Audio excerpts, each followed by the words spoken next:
Thank you very much. We want to acknowledge the leadership of all political parties that form part of the progressive forces here in Parliament. This includes the leadership of Umkhonto weSizwe Party, the African Transformation Movement, the United African Transformation, and the National Colored Congress. We want to salute the people of South Africa who have rejected the former liberation movement that has enjoyed political power for the last 30 years. Today, that era has come to an end. It is beyond doubt that the former liberation movement failed to turn the political power into economic power. As our forefathers in the liberation struggle in the African continent said, political power without economic power is meaningless. Mr. President, you indeed spoke like a badly wounded buffalo yesterday. You spoke like a given-up soul. Nothing inspirational came from that tired speech yesterday.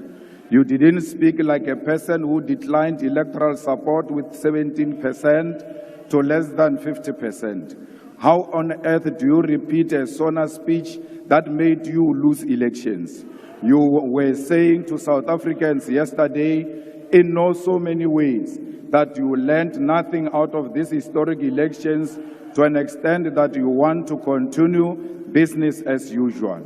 We grew up being told that some of you were collaborators, but we gave you some benefits of the doubt. It was said in this house that you personally wrote a letter to the apartheid police accusing your fellow comrades of planting communist ideas in your head, and we refused to believe that story at that time. It now makes sense that despite the apartheid regime being so oppressive against all freedom fighters, you peacefully and uninterruptedly attended university and you were given your first job by the ambassadors of apartheid, capitalism, and colonialism. Without a hassle, you bought yourself a first car and a house with the assistance of the Urban Foundation, which was anchored by the Ruperts and the Oppenheimers, while your comrades were sleeping under trees in exile and languishing in jails. We asked ourselves as to how did you form a union of mine workers without being a mine worker? Can't you know? You were the conveyor belt between the workers and the super exploitative mining capitalists in South Africa after the Oppenheimers and Anglo-American had concluded that the mine workers must be organized.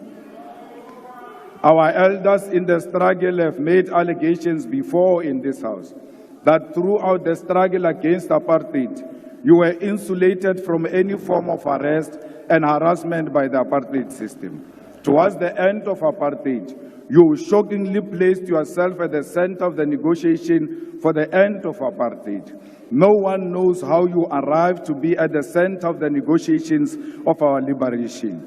It now explains as to why so many compromises and capitulations were made, leading to a situation where economic power remained in the hands of the white minority. Malema, can you take a seat? There's an order by the Deputy Chief Whip.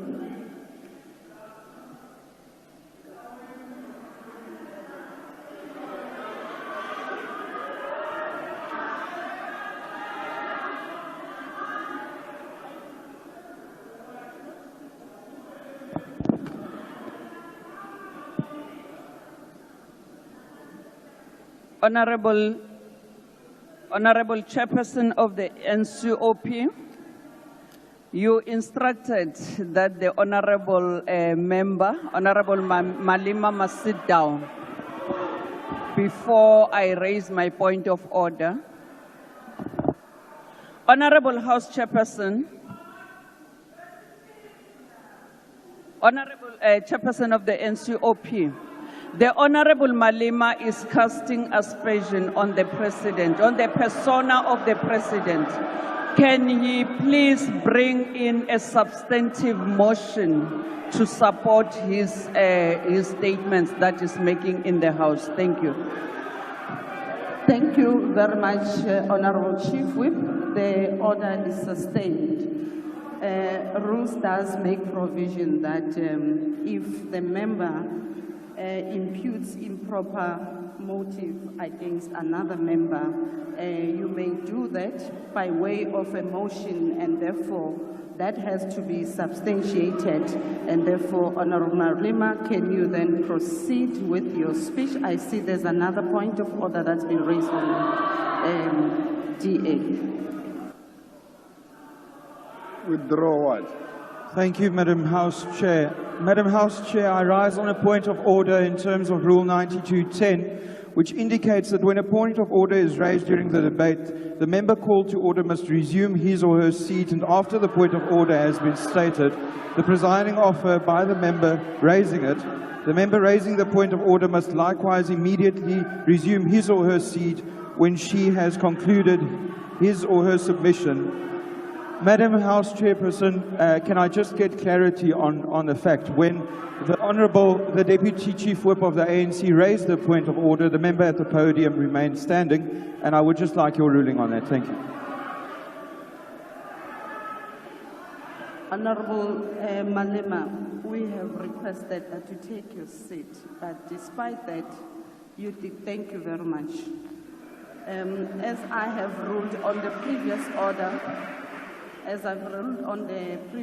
that was raised by the Chief Whip, Honorable Malema, can you take your podium and apologize on what you've just said?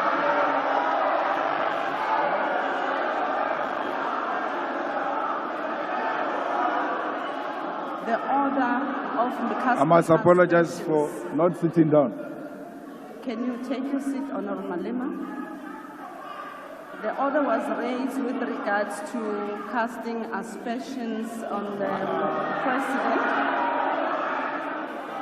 Can I be allowed time to honorable members? I will then allow you space. Order, honorable members. The order was raised with regards to the honorable member casting aspersions on the President, and accordingly, honorable members, can you please take your seat? I have not recognized you, Honorable Shibambo. Can you please take your seat? I have not concluded.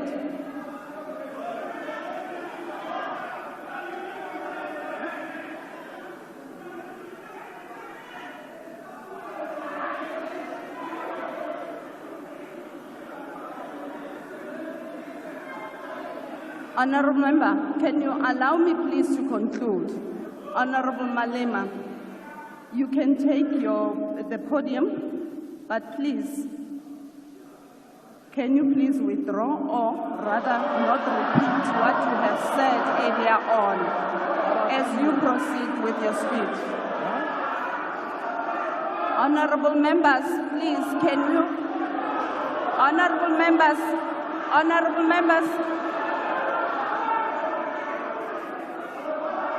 Honorable Malema, can you sit down?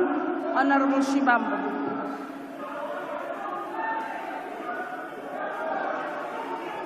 On a point of order, House Chair, we are going to forgive you because we are new. You don't know the rules of this parliament.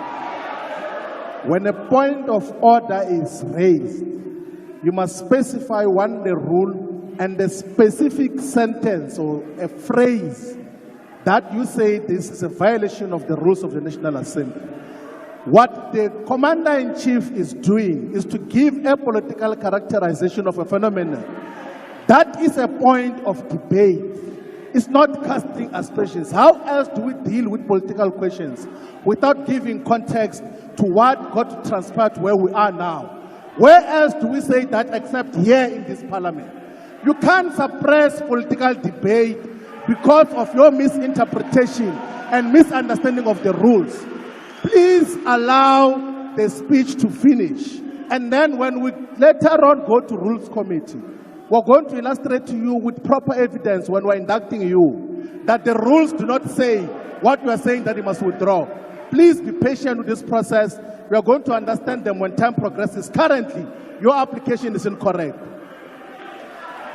Thank you, Honorable Shibambo. Honorable members, Rule 53 makes provision that if a member makes personal reflection on the member's integrity that are equally offensive or damaging, which cannot be necessarily substantiated. Therefore, that should be done by a way of a motion so that a member can substantiate what he's been saying. At this point in time, Honorable Malema has cast aspersion against the President, which needs to be substantiated accordingly, and therefore the order remains sustainable. Honorable Malema, as you proceed with your debate, can you kindly refrain from making such aspersion? Thank you very much. You may proceed. I must proceed. Thank you very much. It now explains as to why so many compromises and capitulations were made, leading to a situation where economic power remained in the hands of the white minority, leaving black people with meaningless political power. We can today confirm that it was pure infiltration by forces of darkness. When it was clear President Mandela is not going to make you the first deputy president of the democratically elected South African government in 1994, you threw tantrums and even boycotted his inauguration. The same President Mandela you asked us to celebrate yesterday, you missed the historic moment to do so in 1994 because of personal aggrandizement. Like many people in South Africa, I stood here in this house and said we will give you the benefit of the doubt, believing that the allegations against you of being a collaborator might not be true. I will tell why I'm giving you this personal account. It is necessitated by your activities, actions, and decisions over the past weeks since the electoral defeat of the former liberation movement, which demonstrated clearly that in the battle against neo-apartheid and neo-colonialism, you chose the side of the oppressor like you did in the past, yet pretending to be with us, the oppressed people. Why will the apartheid beneficiaries say that among all black political leaders, you are the only one they can work with to an extent that you are called a better black with a better accent, and you believe them over us? They call us criminals who must be arrested, whether we have committed any crime or not, because we disagree with them politically, and you believe them over us. Your own brothers and sisters who come from Shawela and Venda with you are today looked down because of you. You have committed to be a representative of the oppressor. The white capitalist establishment is willing to turn a blind eye to even serious allegations of wrongdoing against you, because through you, they believe that they will perpetuate the exploitation of the oppressed class and reverse the gains of the political freedom attained in 1994. It doesn't matter what you say, but we want to state categorically that the coalition between the Democratic Alliance and the former liberation movement is a sellout position typical of collaborators who sacrifice and compromise the struggle against apartheid and colonialism. White minority arrogance has increased under your term of office. You should have seen them yesterday when you were speaking. It was like you are a true Tabaneka Koko Helen Zille. You boldly take these counter-revolutionary and reactionary decisions because you know you have a full protection of white capitalist establishment. All the things you said yesterday are meaningless because they are exactly what you said in the 6 State of the Nation addresses you have given since you became president in 2018. None of the commitments you made during this State of the Nation addresses have been met. You state here that the vision you are operating under is still the National Development Plan Vision 2030, whose targets have never been met and will never be met. The NDP had targeted to create a certain number of jobs, but joblessness has increased. The NDP target was to reduce unemployment by 14% in 2020, but today unemployment is 32.9% and more than 12 million people are jobless. Even if you meet the target tomorrow of achieving 14% unemployment, the fact of the matter is you miss the target year. The NDP target was to reduce poverty from 39% by 2030, but poverty today is more than 50%. More people live on poverty under your presidency than any other period in the past 30 years. The NDP target was 10% of the GDP for infrastructure investment, but between 2010 and 2022, public sector infrastructure investment was not more than 5.8%. The NDP target was to grow the economy by an average of 5.4% for it to be practical to achieve any of the NDP goals. But in the past 10 years, the economy has not grown by more than 2%. Mr. President, yesterday you shocked all of us and will never recover from that shock. You said nothing about international relations while we are living in a world defined by shifting global balance of forces. The West, under the guidance and protection of the United States of America, is agitating for a world war, which will be defined by recolonization of the African continent and the global South. And you never said anything about that. There is an ongoing aggressive war by apartheid Israel over Palestine, and you never said anything about that because your coalition partners are all fanatics of a Zionist apartheid Israel. Shame on you that you said nothing about the genocide committed right in front of us because Ulabaposo. You chose glory over the dying children and women of Palestine because you are scared to offend your coalition partners. President Mandela, a close friend of President Arafat, who you said we must celebrate yesterday, should be turning in his grave. The trade embargo against Cuba is still intact, and despite the fact that Cuba played a role in the struggle against apartheid, you never said anything about that. There is instability in the Democratic Republic of Congo, and South African soldiers are dying in that war, and you never said anything about that. There is a real threat of instability in the entire SADC region, and you never said anything about that. There is loss of life in South Sudan, but you had nothing to say about that. The BRICS Forum has been joined by additional countries such as Saudi Arabia, Ethiopia, Egypt, Argentina, Iran, and United Arab Emirates, and you never said anything about how South Africa should maximize these strategic relations to grow the economy. The North Atlantic Treaty Organization, NATO, is agitating for a world war through its admission of Ukraine into NATO alliance, and you never said anything about that. This is happening while South Africa has discovered strategic oil and gas natural resources, which in itself, Minister Mantashe, is a cause for global security, but your president said nothing about that. Even if the global balance of forces does not matter to you, there is nothing tangible you said about the high levels of crime happening in South Africa. In the past year, South Africa had more than 27,000 murder cases, and you never said anything about that. Are we being handed over to the imperialist takeover as South Africa? Mr. President, there are more than 300,000 students who have passed and attained their certificates, diplomas, and degrees, but all universities and universities of technology, huge amounts of money. We must cancel student debt and introduce free decolonized education now. You claim to have created 2 million jobs through your presidential employment stimulus, but there are no additional 2 million jobs that were created since you took office in 2018. And if you want to argue this point, go and argue with Stats SA.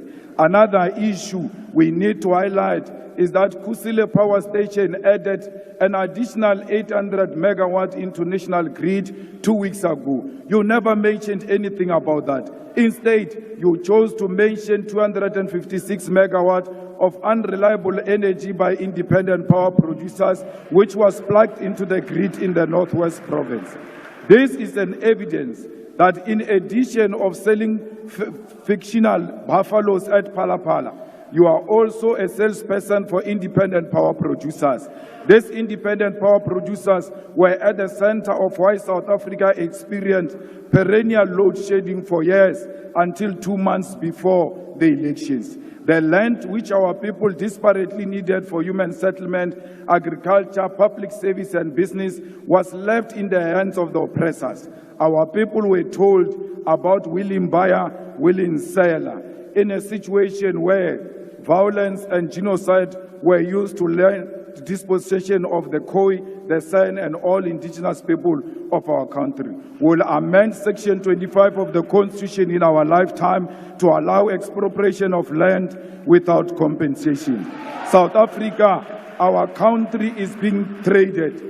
We, the progressive forces, need to constitute an alternative radical agenda. Let us do everything in our power to rescue our country from being traded on a silver platter. We call on all workers' movement, civil society, religious leaders, and traditional leaders to reject this grand coalition led by DA under the pretense of the so-called government of national unity. We, as the EFF, will not form part of a factional and a decoy of the so-called national dialogue, which happens after the government has already committed budgets and programs to this agenda. We are not in the business of talk shows. We are in an agenda to realize through economic emancipation of our people, and no matter what it takes, we will never associate with the collaborators and the sell-out agenda of the establishment. Nonyana paku paku ibia lile tiye are chushike maru a utla bosile motho wa ba le matric wo asankang aba subjected to a peer review comes here and calls us VBS looters. I understand the mind of a rat will not comprehend that is actually sitting with VBS looters themselves in the government of national unity.